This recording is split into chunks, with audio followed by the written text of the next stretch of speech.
Pada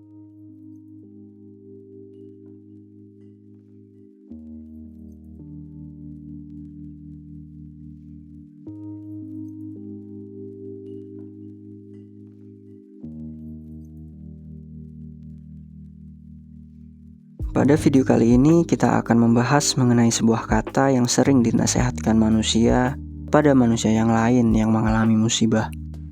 Dan tidak jarang orang yang menasihati tidak memiliki pemahaman ataupun kecakapan yang cukup tentang hal yang dinasihatkan ini.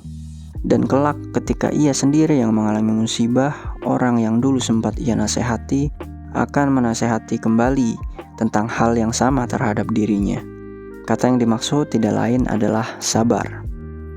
Sabar biasanya diartikan dengan sikap manusia yang mampu menahan diri dalam menghadapi situasi yang ia alami.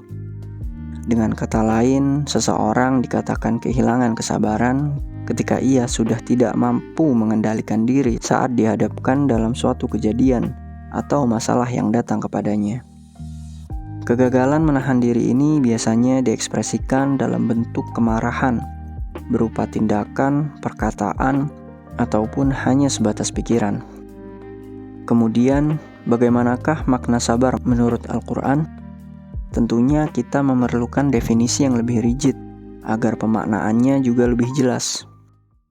Dan sungguh, kami akan uji kamu dengan sedikit ketakutan, kelaparan, kekurangan harta, jiwa, dan buah-buahan.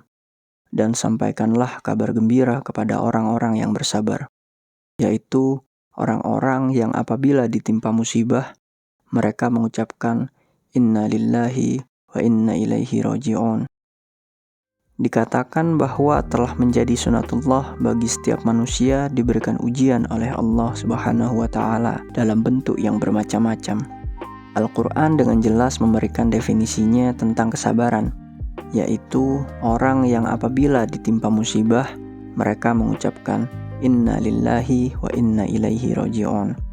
Mari kita bahas satu persatu.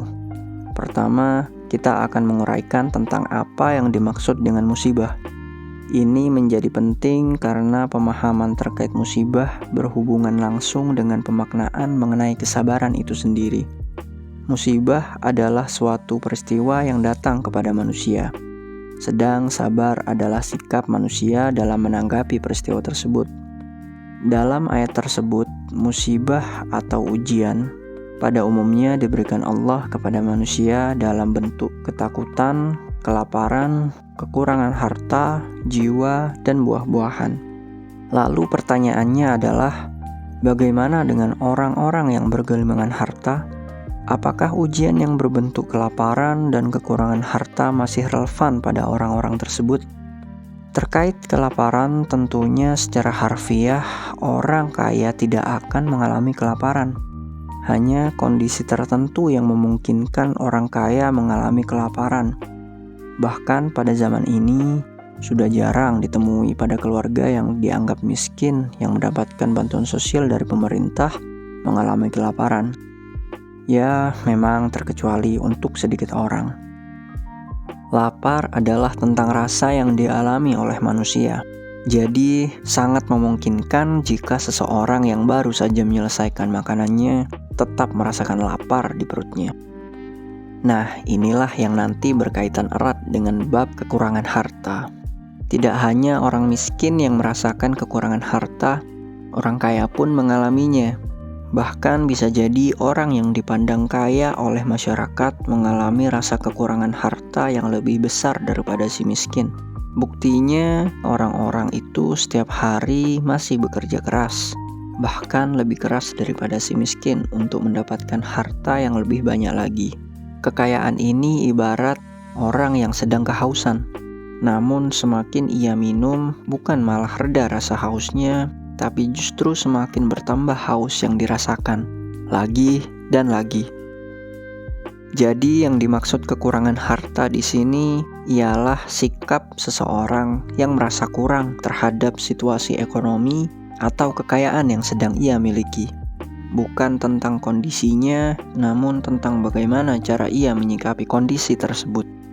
Selanjutnya dalam ayat tersebut dijelaskan bahwa yang dimaksud dengan orang sabar adalah mereka yang apabila tertimpa musibah mengucapkan inna lillahi wa inna ilaihi raji'un, yang artinya sesungguhnya kami berasal dari Allah dan kepadanya lah kami akan kembali.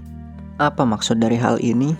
Tentunya tidak hanya diucapkan secara verbal, namun orang tersebut benar-benar memahami apa yang dia ucapkan dan dengan sadar berpikir, berkata-kata, dan berperilaku sesuai dengan yang ia ucapkan.